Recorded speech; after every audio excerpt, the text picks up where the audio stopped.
Arjuna seolah tidak percaya dengan kematian putra tercintanya, air matanya menetes di tubuh Abhimanyu. Yudhistira menghampiri dan meminta maaf kepada adiknya itu. Ini adalah kesalahan kami. Kalau kau berkenan, maafkanlah kami.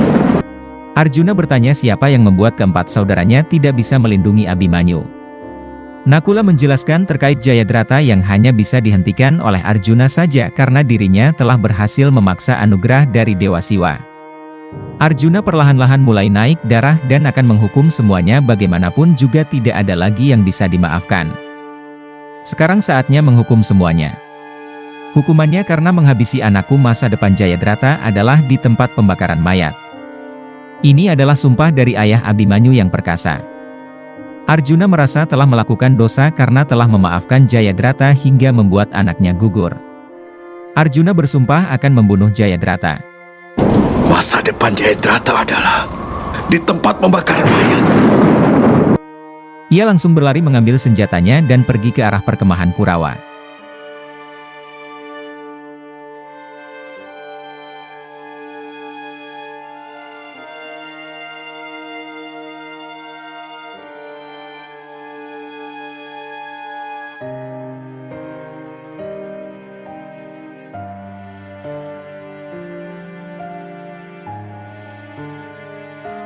Arjuna yang sangat murka atas kematian putranya menjadi begitu perkasa.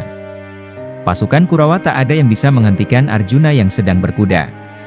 Para pasukan Kurawa langsung memberikan tanda berupa genderang perang agar semua ksatriyanya berkumpul.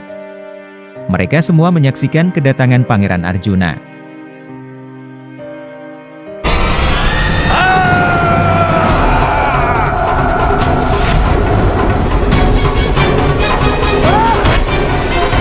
Sangkuni berusaha mengingatkan Arjuna bahwa hari sudah melewati waktu perang.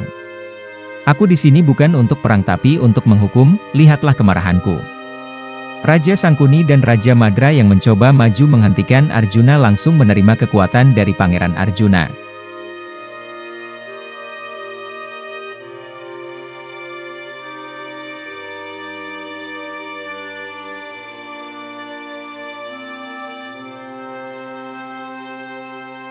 Arjuna mendapatkan Jayadrata. Ayah Abhimanyu ini menyerang tanpa perlawanan penting dari Jayadrata.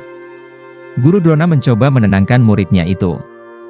Drona berkata bahwa berperang saat matahari telah terbenam adalah tindakan yang salah. Arjuna berkata bahwa ini adalah hukumannya kepada Jayadrata karena telah membunuh anaknya. Padahal Arjuna pernah mengampuni nyawa Jayadrata dahulu. Ksatria Kurawa yang berusaha merelai tak mampu menghentikan Arjuna.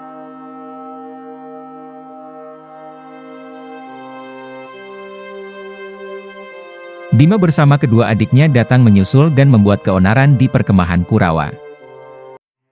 Ketika Arjuna terus memukuli Jayadrata, Guru Drona menyuruh Arjuna agar mendengarkan mengakan bahwa Arjuna bisa melampiaskan dendamnya di medan perang esok hari. Drona meminta Arjuna menuruti permintaannya. Sadewa berkata bahwa Guru Drona pun sudah melewati batas ketidakbenaran saat perang tadi. Nakula pun membenarkan dan mengatakan para Kurawa harusnya merasa malu karena telah bersama-sama membunuh seorang anak kecil di medan perang.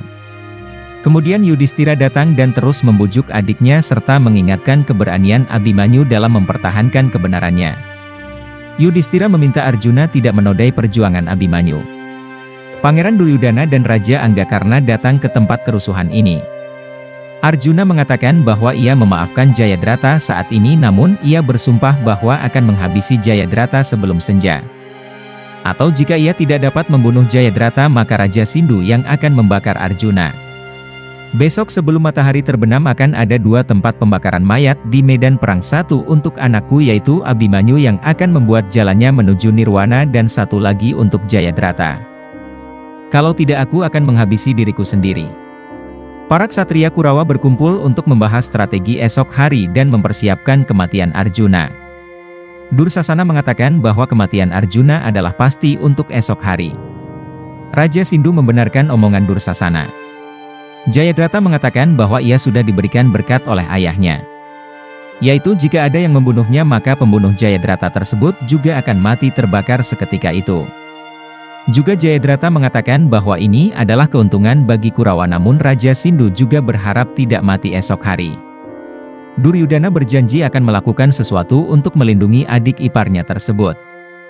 Raja Anggakarna mengatakan bahwa menghentikan kemarahan Arjuna adalah hal yang tidak memungkinkan. Raja Sangkuni mengisyaratkan bahwa ia memiliki rencana untuk menyembunyikan Jayadrata dari medan tempur agar Arjuna tidak bisa membunuhnya dan akan membakar dirinya sendiri. Di Hastinapura, Destrarasta bertanya ke Sanjaya mengenai apa rencana Sangkuni. Destrarasta mengkhawatirkan keberadaan Krishna di kubu Pandawa. Krishna pasti memikirkan sebuah rencana untuk membantu Arjuna. Perang hari ke-14 Arjuna bersama kereta kuda Basudewa Krishna terus memasuki lini pertahanan Kurawa. Kemarahan Arjuna benar-benar meledak. Pasukan Kurawa dihancurkan oleh amarah ayah Abimanyu ini. Drona meminta agar muridnya membatalkan sumpahnya karena ia tidak akan menemukan Jayadrata hari ini. Arjuna yang begitu marah menyerang gurunya dan berhasil menjatuhkan senjata gurunya serta merusak roda keretanya. Arjuna segera meninggalkannya. Kali ini giliran Raja Anggakarna yang mencoba menghentikan Arjuna. Sang pangeran menghancurkan kereta kuda Raja Anggakarna juga. Di perkemahan Raja Sindhu terlihat cemas sambil menunggu senja tiba. Di perkemahan Pandawa, pasukan menginformasikan kepada Drupadi dan Ratu Kunti mengenai tindakan Arjuna yang telah menembus pertahanan musuh. Ratu Kunti meyakini bahwa Arjuna akan berhasil menjalankan sumpahnya sebelum senja tiba. Drupadi kembali menangisi kematian Abimanyu. Arjuna terus maju dan menghantam semua musuh yang menghalanginya mencapai sumpahnya. Aswatthama yang berusaha menghalangi dibuat tidak berkutik oleh kemampuan Arjuna. Arjuna dan Basudewa Krishna telah sampai di pusat formasi Kurawa. Selamat datang Arjuna. Selamat datang. Arjuna, kami telah mengatur dan mempersiapkan pembakaran mayatmu. Duryudana memberikan sambutan selamat datang dan berkata bahwa ia telah mempersiapkan pembakaran mayat untuk Arjuna karena tidak bisa menghabisi adik ipar Kurawa. Duryudana tertawa puas dengan strategi yang dibuat oleh Sangkuni. Duryudana menagih janji Arjuna bahwa akan menyerah untuk dibakar jika tidak bisa melakukan sumpahnya di hadapan Arjuna dan Krishna. Duryudana meyakinkan mereka bahwa iparnya Raja Sindhu akan muncul saat matahari telah tenggelam. Matahari sudah hampir terbenam dan Arjuna belum menemukan adik ipar Kurawa. Pangeran Arjuna kebingungan dengan apa yang terjadi. Raja Sindhu sendiri masih di perkemahan Kurawa dan terus menunggu terbenamnya matahari. Dalam kegelapan wajah kematian akan terlihat lebih mengerikan. Prajurit, saat matahari tenggelam kita akan berangkat ke medan perang. Basudewa Krishna begitu tenang melihat keadaan yang dihadapinya dan Pangeran Arjuna. Aswatthama dan Dursasana tiba di samping Duryudana. Aswatthama berkata tak mau melewatkan kesempatan untuk melihat kematian putra Pandu yang perkasa yaitu Arjuna. Pangeran Dursasana mengejek Basudewa Krishna bahwa ia titisan dewa namun tidak bisa melindungi Arjuna. Duryudana mentertawakan keputusan Arjuna sebelum perang yaitu memilih Basudewa daripada tentara Narayani. Basudewa memulai pertunjukan kedewaannya. Ia melirik ke arah matahari dan menggerakkan cakra Sudarsana miliknya untuk menutupi matahari sehingga matahari seolah sudah terbenam.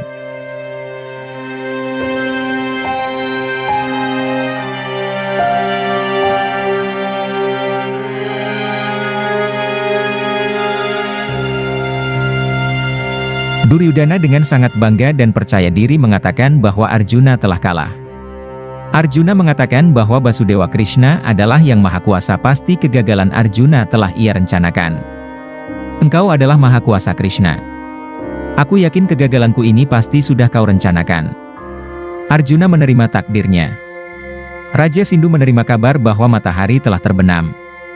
Ia mengajak bala tentaranya untuk menuju medan tempur untuk membakar mayat Arjuna. Sangkuni heran dengan kecepatan perputaran matahari dan percaya bahwa ini adalah tipuan Basudewa Krishna. Arjuna turun dari kereta dan berjalan menuju tumpukan kayu bakar dengan penuh keyakinan diri kepada Basudewa Krishna. Para ksatria Kurawa menertawakan Arjuna. Duryudana memberikan sambutan selamat datang kepada keempat Pandawa yang lain dan mengejek Arjuna. Bima yang berusaha meminta Arjuna berhenti dihentikan oleh Yudhistira yang mengatakan bahwa Pandawa harus menerima sumpah Arjuna sebagai kekalahan mereka. Jayadrata datang di hadapan Arjuna dengan membawa api di kayu. Ia mengingatkan Arjuna dengan sumpahnya. Namun tiba-tiba Raja Sangkuni datang dan menyesalkan kecerobohan Jayadrata. Sangkuni mengatakan bahwa cakra Sudarsana Basudewa Krishna telah menutupi matahari. Hal ini tentu mengagetkan semua ksatria yang ada termasuk Jayadrata yang akan menerima kematiannya. Basudewa Krishna, kenapa cakra Sudarsanamu menutupi matahari?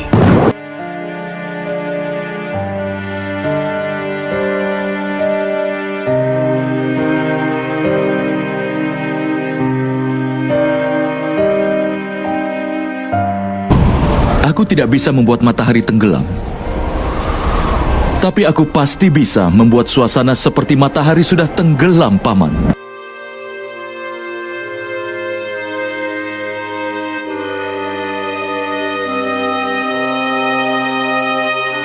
Krishna berkata bahwa ia memang tidak bisa memaksa matahari untuk tenggelam, tapi ia bisa membuat suasana seperti matahari telah tenggelam. Basudewa lalu menarik kembali cakra Sudarsana miliknya. Terlihat ketakutan luar biasa di wajah Jayadrata. Raja Sindhu memohon pengampunan nyawa dari Arjuna untuk sekali lagi.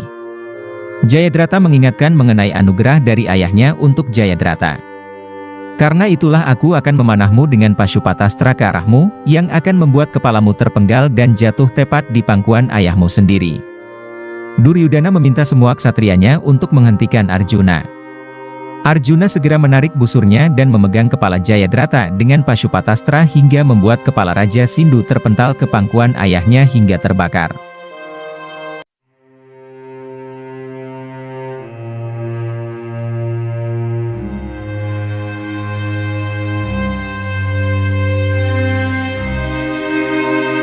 Kepala Raja Sindhu Jayadrata telah terpenggal dan menjadi penyebab pula untuk kematian ayahnya. Dengan cara yang sama semua pendosa akan menemui ajal di medan perang ini. Jayadrata dan ayahnya sama-sama menerima kematiannya pada hari ini. Perang hari ini selesai dengan kemenangan berharga bagi para Pandawa. Arjuna mengatakan satu persatu dari para pendosa di Kurawa akan mati. Raja Madra mengolok-olok Duryudana, keduanya hampir terlibat duel. Sangkuni menenangkan kondisi ini. Duryudana mengatakan bahwa kekalahan hari ini terjadi hanya karena mereka tidak mengantisipasi tipu daya Krishna.